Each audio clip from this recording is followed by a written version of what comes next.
What if I told you that boundaries can create more connection in your relationship, not push you guys farther away? This is what I'll be sharing in today's episode of the Soft Life Experiments. We are in episode 3, you guys. Oh my goodness, time is flying by.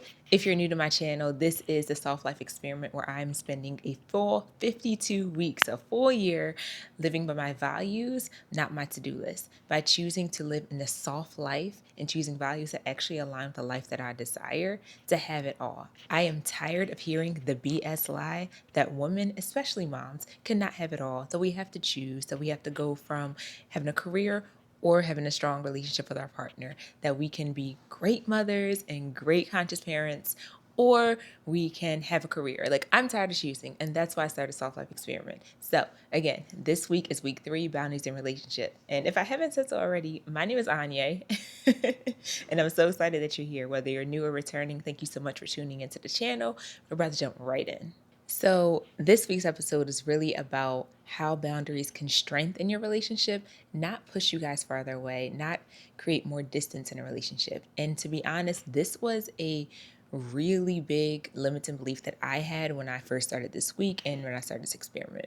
By its nature, I thought that a boundary was like a rigid, hard line and that it was meant to control the relationship or would restrict it because I was being so, I guess, hard in a way. Having clear cut boundaries about what you can and can't do with someone kind of feels like you're setting the relationship up in a very controlling way, and it doesn't feel like it has room to like breathe and flow. And that's kind of what you want. Like, you want a relationship that has ease and flow and you can have that masculine feminine energy going back and forth.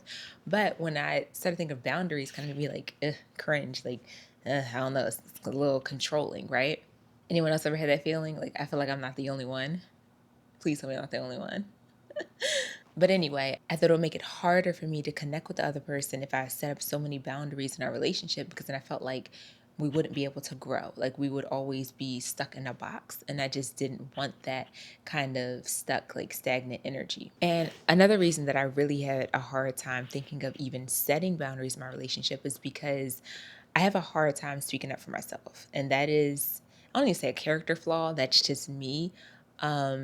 When it comes to setting clear boundaries in relationships in general, not even just talking about romantic ones, I always feel very sick. It's very hard for me to do. And I have a hard time speaking up for myself in general and learning to say no. And so this week's boundary was a challenge for me. And learning how to set boundaries in a way that made us both feel good and supported both people in a relationship, not just me and what I wanted. I had to get over my fear of not being received, or what I'm saying is not going to be received well. And so in the past, that would keep me from really sharing my truth and just sharing what I need to say and having tough conversations with people. But in order for us to grow in any kind of relationship, we have to be able to speak our truth. We have to be able to stand up for ourselves in the things that we want. And so that's a big challenge that I feel like need to be addressed. So here we are addressing it. And after this week, I have learned that boundaries are actually beautiful and they help support the relationship because they allow you to protect your peace and they help create structure in a relationship that can support both of your goals, not just one person, and support your actual growth. And that's why they're so important. So normally I do a big yap about how my week went and everything, and I will do that, I promise, for those ladies who love to hear me talk. But I'm going to start off a little bit differently by sharing some steps for you to create effective boundaries in your relationship and really getting clear on how to support the relationship as a whole. So let's get right into it. The first thing you want to do is identify what needs protection. Where are you actually losing peace, losing energy, losing joy in a relationship? You want to find the things that you want to protect. Like, what do you want more of? This is not about controlling. This is not about controlling the other person. This is about finding ways to protect your peace and finding things to protect things that you want. Some couples have issues with not having enough time for each other. They feel like they don't have enough quality time, that they're not spending enough time with each other. So that may be something or an area that they want to improve on, that they want to set a boundary around. Like, hey, we need to support this area of the relationship. I want to protect our time.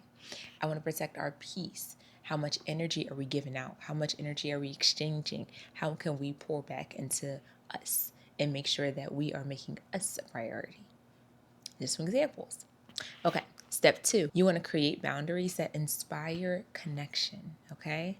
This means how can you set up your life and your relationship in a way that all of your needs are being met, that all of your wants and desires are being cared for and tuned to. So you want to frame your boundaries in a positive way. Again, we don't want to be controlling. We want to frame them in a way that makes you want to use them. Like, I need this in a relationship so that we can have more of that. I want to set up this boundary so that we can experience more of this. See how good that feels versus saying something like, I want to restrict this, I want to control this.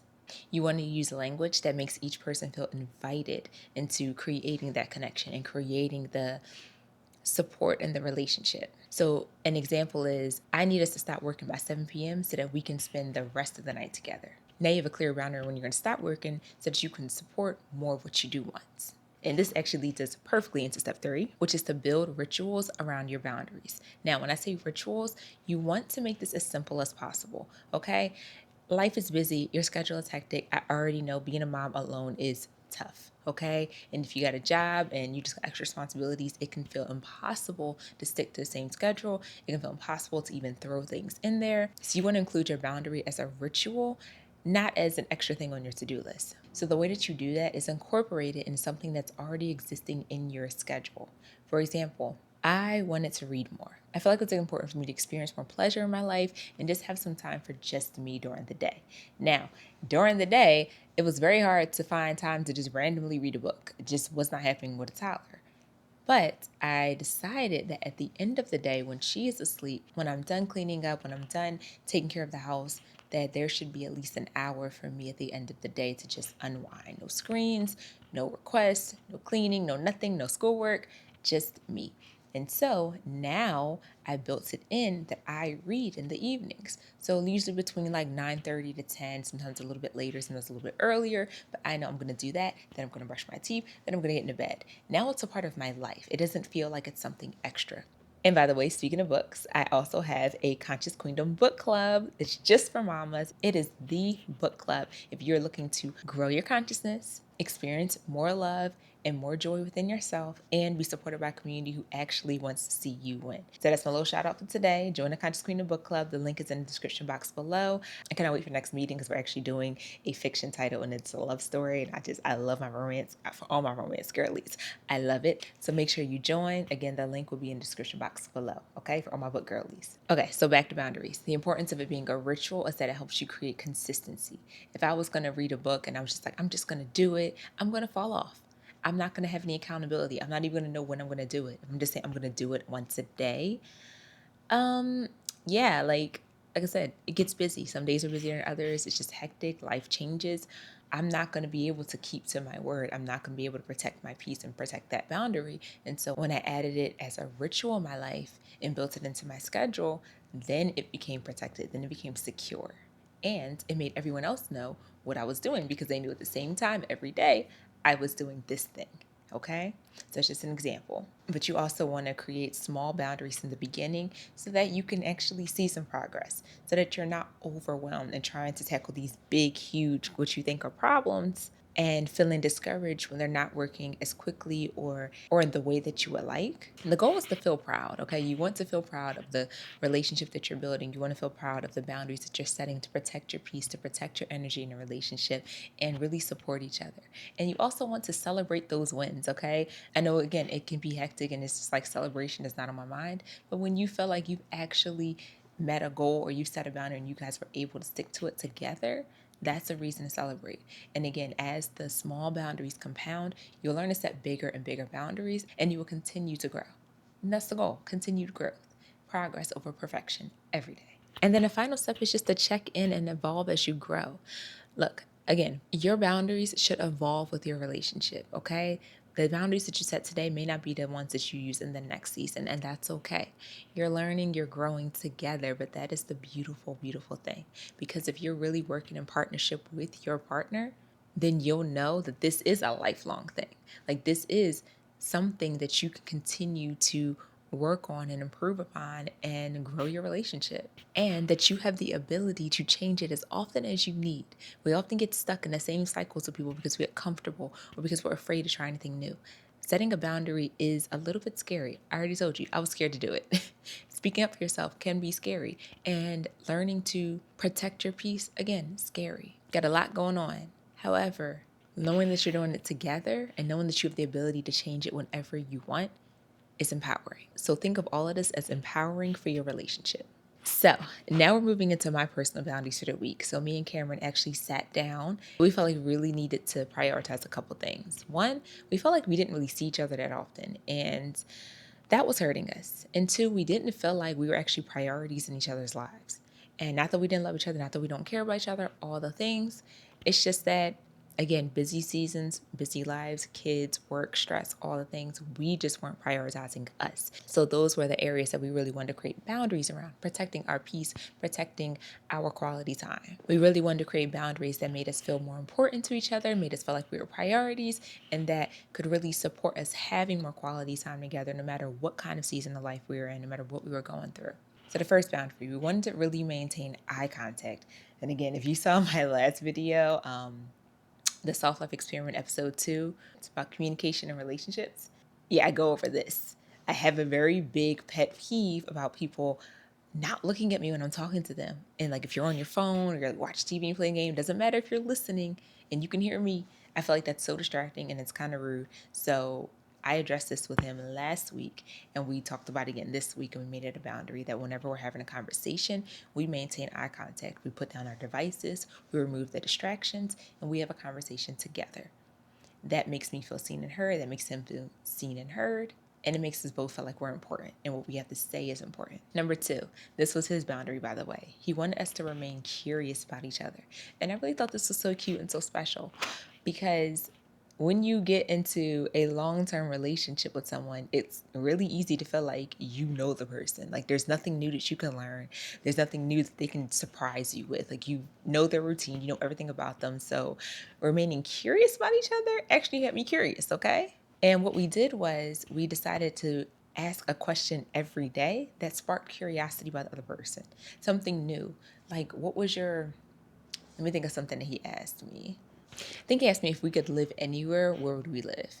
And I'm a big travel person, so that was a fun conversation. And I think I asked him, like, if money was not an option, what would our life look like? What would we do? Where would we go? What would we see? Just to kind of spark the curiosity again and just spark the conversations and get out of like that, again, stagnant energy and just the same old boring stuff. Like it allows you to create new connections because you're now learning the person.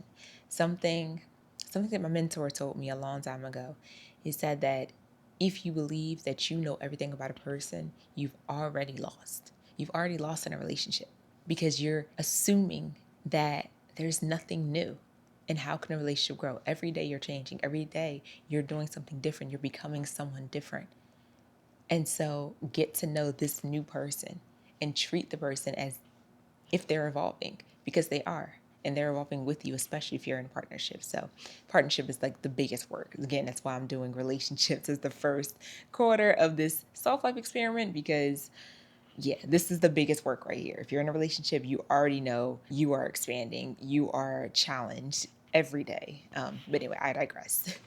Our third boundary was that when an issue does arise, we actually talk about it in the moment, not waiting until later. This was a big issue for us. We would have an argument about something in the morning and then wouldn't talk about it till like the evening. Or we would have just something come up like, oh, you bumped me the wrong way and I was feeling my feelings and I didn't say anything about it. So then when I saw you 2 hours later, I was still irritated. Like, why would I wait 2 hours later to tell you that you bumped me and it made me feel some kind of way? That doesn't make any sense. But yet that's what we do often. And this was causing resentment. This was causing unnecessary feelings to come up. I'll even share an example from this week. I had got dressed up one night. I was looking real cute. And when I came out to surprise him, I wasn't in my regular PJs. I was actually dressed up really cute. And he didn't say anything. And he told me that he noticed it. He thought I was beautiful and everything, but he didn't say anything. So I felt some kind of way. I felt like I wasn't being seen. I felt like I was being appreciated for like the little bit of effort I did, like keeping my hair down. I had my hair in a scarf every single night. I was like, let me try to put my hair down, something. Gives me something nice to look at. And yeah, like it really bothered me. And normally I would have just rode out the night in quiet silence and not saying anything. But I said, no, like we agreed to talk about things when it comes up. And so I took a minute, regulated myself, and I was like, hey, did you like my outfit? Like, this is where I'm coming from. What do you think? And then we were able to have a conversation. And it actually allowed us to continue the night on a better note instead of it feeling awkward and tense because I'm being like passive aggressive in a corner and he's trying to like have date night. Okay, moving on to our final boundary for this week. It was eating dinner every single night. And again, busy schedules. He's an entrepreneur, so like he can be out anytime. We have made it intentional this week and going forward that we eat dinner together every night. We wait till the baby is asleep. We make each other's plates. We have our routine show that we're watching. Currently, we're watching Daredevil because I did not see the new release on Disney yet, and I haven't finished the first season, so we're like going back and watching the full series now. We're like way into it. Well, I'm way into the show, okay? Way more than I feel like I should be, okay? Disney got me hooked this time. Marvel got me hooked. I am sitting there watching Daredevil, the first series, and he's watching it with me, and then we're gonna watch the new series. I haven't seen it yet. But yeah, that's our show. We watch our show every night with dinner. We take some time just for ourselves, and that has been a really great way for us to just have quality time where we're not under pressure. All right, so you've heard my personal boundaries with my relationship. Now I'm going to share my best mom advice for you. I want you to think of your boundaries as a way to protect your peace and work with your partner to establish the ones that are actually going to support your relationship and bring you guys closer together. By prioritizing what's important to you and your relationship and by protecting it, your boundaries will create more space for intimacy and growth. So let me know, what is one area in your relationship that you want to prioritize more? And how can you set a boundary with your partner to support this goal? Let me know in the comments below. I want to hear about it. I'm nosy. I want to hear. And if you like this video, go ahead and hit that like button so that I know. And if you really like this video and you found it helpful, go ahead and hit that subscribe button and that notifications bell so that you don't miss any of my upcoming content. It's a free way for you to support my channel so I can continue to make more content like this for more mamas like you. I'll see you guys in the next video. Bye.